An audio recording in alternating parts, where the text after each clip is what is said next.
Good morning mga kabukid. Ihatid ko si Atling Kalin. Okay, mga Roy. Sa mga panahon. So mga kids, ingat kayo at magdala kayo lagi ng payong or jacket or sombrero dahil makita ang panahon, ambon. Okay, late na si Atling Kalin. Time check, it's already 6:43 in the morning. Wait, nanghali na si Kabuhid.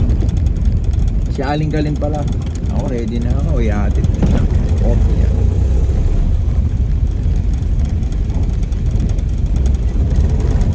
Oh,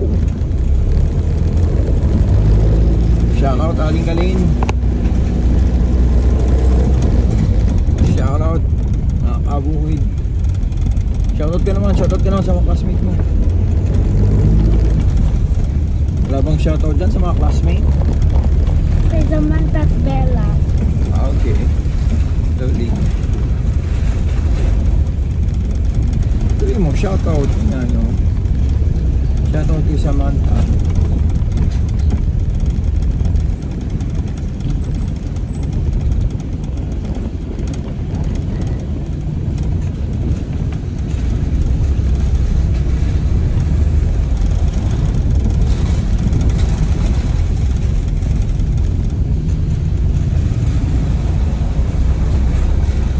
What's up mga kabukid?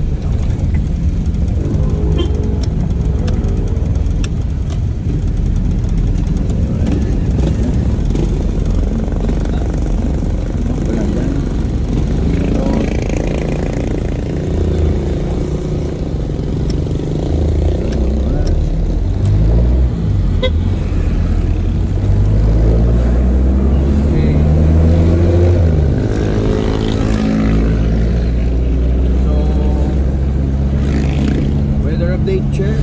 Makulimlim po siya, makulimlim. Kailangan ko lang. Pero madilim.